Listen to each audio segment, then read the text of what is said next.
Hello, my dear friends, very welcome back to my YouTube channel. And this time I'm coming up with a very interesting topic. But before we start with the topic for today, I would like to request you that I have specially curated a playlist called Financial Basics. So if you have not watched those videos, please make sure that before this video you watch those videos. And also, we will be slowly, steadily moving towards some relevant topics which we come across in our day-to-day times. So, without wasting much of our time, let us begin. My dear friends, topic for today is banks. And when we talk about Indian banks, one needs to understand that in India, there are multiple types of bank that we come across. Firstly, talking about the PSU banks, or you could say the government banks. Like for example, State Bank of India, Union Bank of India, Bank of India. Now all of these banks, the majority stake or the management is controlled by the government. That is why they are called as government banks or PSU banks.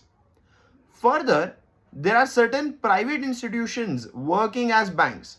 Like for example, ICICI Bank, HDFC Bank, Mahindra Kotak Bank, Axis Bank, and there are more and more.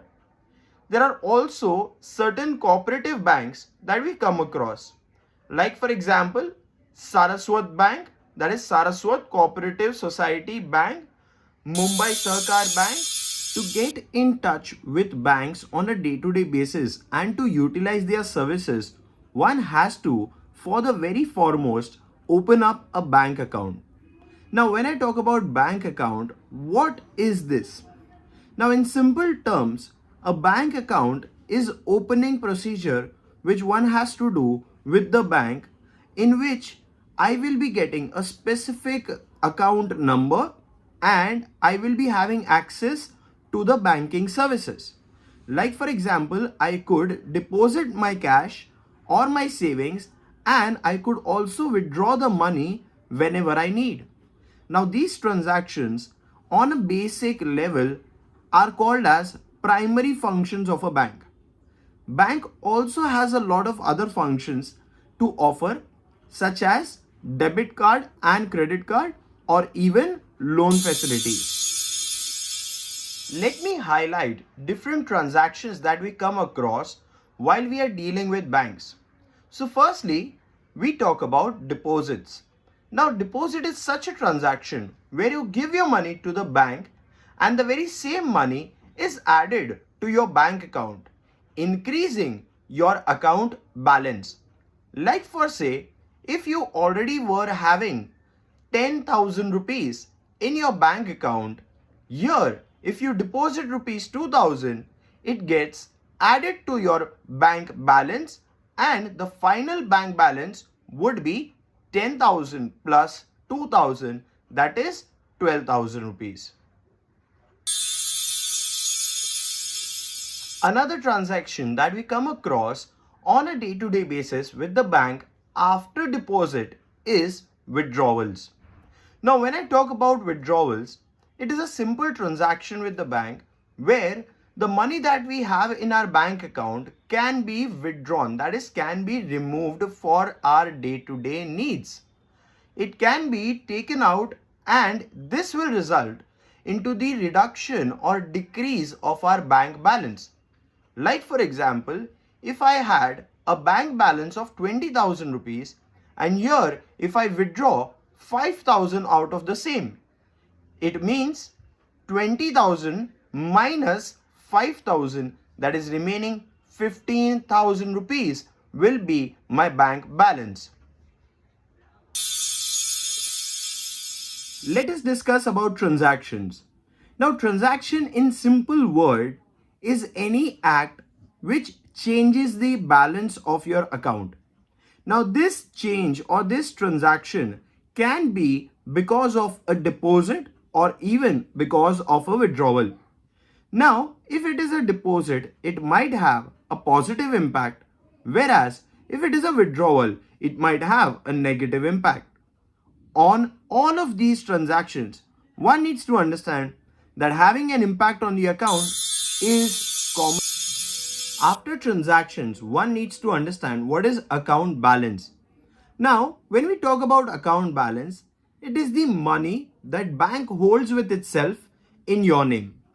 Like for example, if you started with $5 and you deposit another $2, that is, you add those $2 to your existing balance, your account balance would reflect as $7. But further, if you withdraw $3, in this case, out of $7, $3 will be deducted and your account balance will reflect as $4. My dear friends, when we talk about banks, we need to understand that whether it is account opening, whether it is account balance, whether it is deposit, or whether it is withdrawals, in all of these transactions and processes, we come across a person who is an employee of the bank, and that person is called as a teller. So, a teller is a person that you meet in the bank and helps you through every process over the counter. This person helps you to understand how to make any transaction go through smoothly in a bank. My dear friends, we need to understand that banks are also companies and even they are working for profits. So let us understand how do banks function. Now in this, we simply understand that they work for profits, but how do they make them? So when we deposit our money in our bank accounts, the bank uses same money to lend it to someone else in the form of a loan. Now this loan will earn interest income for the banks, and in return, even the people who have made a deposit will make money in the form of interest from the banks. Now this is a clear transaction where bank makes a higher amount of interest from the people to whom they have lent the money, and we as the depositors or the bank customers make a relatively lesser amount of interest from the bank. My dear friends, while we discuss so much around the topic of interest, because that is exactly how banks make money, let us understand in detail what is interest. So, interest is the money that bank pays to you for all that money that you have given to the bank in your bank account. Also, one needs to understand that interest can be earned more. So the more money that you keep in the bank, the longer period of time you keep it for, the better interest rates and the more interest you will make. So it is a simple strategy of invest, give the money, deposit the money in the bank and forget it for earning better interest rates. My dear friends, we have traditionally seen that our parents always encouraged us as a child to always save our money into piggy banks. Now, every one of you might have someday or the other had a piggy bank. Let us understand that financially why generalized banks are better than the piggy banks. So let me give you an example that the banks will give you interest on the money that you have kept in the account. But on the contrary, the money that you save and put in your piggy bank will not give you any returns or any interest on the money saved, killing it against the inflation, that is the expenses that keep on increasing on a day-to-day basis of different goods and services. So hence we can understand with this example that why banks are better than piggy banks.